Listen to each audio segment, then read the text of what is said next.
Побачити, почути і зануритися у світ українського мистецтва мають можливість відвідувачі історичного, культурно-освітнього центру «Оседок». Саме тут зібрали унікальні картини, фото та відеоматеріали подій історичної України та сьогодення і представили нові імерсивні виставки.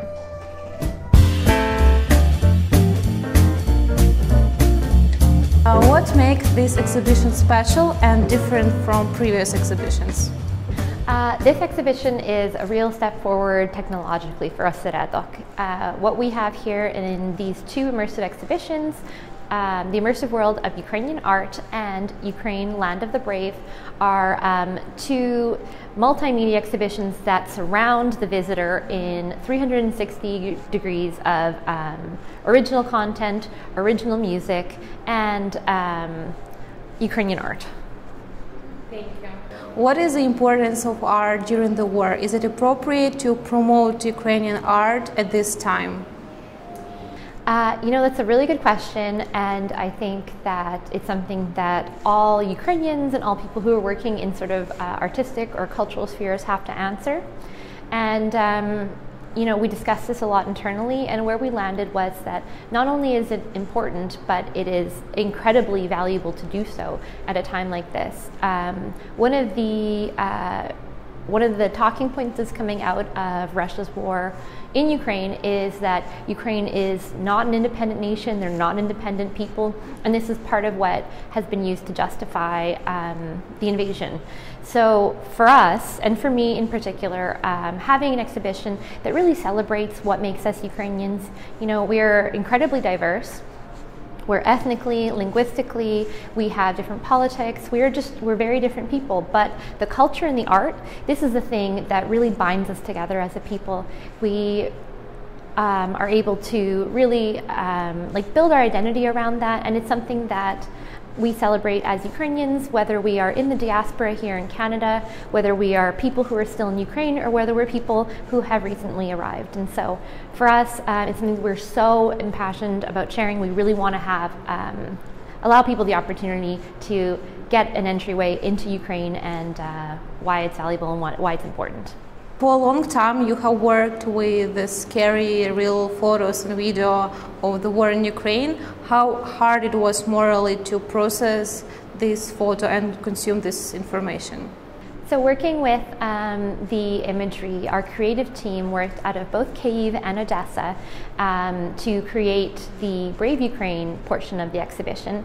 They went through over 10,000 images from photojournalists like Serhiy Loiko, Dmitro Kozatsky, from leading television channels, Один плюс Один, and all of the others who voluntarily shared this information to try to get this message out there.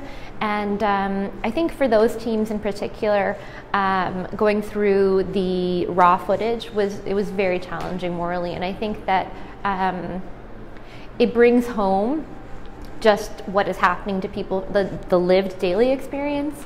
And I know it's really challenging for viewers who come to this exhibition to witness some of those images, but it's much harder to go through them in aggregate, but also just to live through that. And so we also thought it was really important for visitors, even though it's challenging material, and for that reason we recommend viewers be 16 and older, or for parents to use discretion for younger visitors.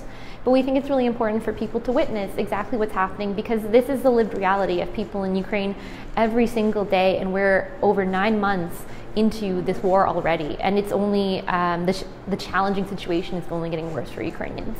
What is the most impressive part of the exhibition, in your opinion?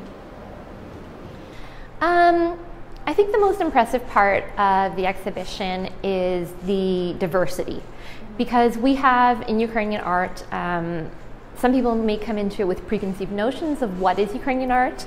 Some people might have stereotypes, but Ukrainian art, like many artistic traditions, is incredibly varied. We start with Taras Shevchenko, who is more famous as a poet, as a nationalist thinker in Ukrainian history, but was also a very talented artist and the father of sort of critical realism in Ukraine.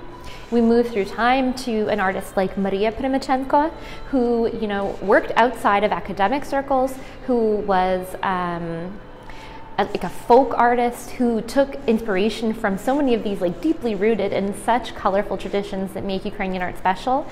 And then you go into the art in Oseredok's permanent collection, where we have items from our museum collection, so they involve things like textiles, like rich embroideries, pisanki, different photographs of the sort of historical progression of Ukrainians in Canada, but also artistic works that span all sorts of different styles, from the more abstract and avant-garde to more classical and representational art. So for me, what I'm really excited about is to show people who may not know anything about Ukrainian art, or people who might think that they do, but will be surprised by this exhibition, seeing the diversity of the artistic styles that really make up Ukrainians.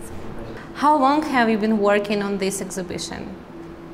This exhibition took more than a year from its conception to its opening date, and so watching it come to life, watching it move from the more conceptual stages and the discussion stages to what it looks like today, which is, you know, a 360-degree exhibition in the multimedia space, as well as one in our traditional gallery spaces, which showcase items from our permanent collection.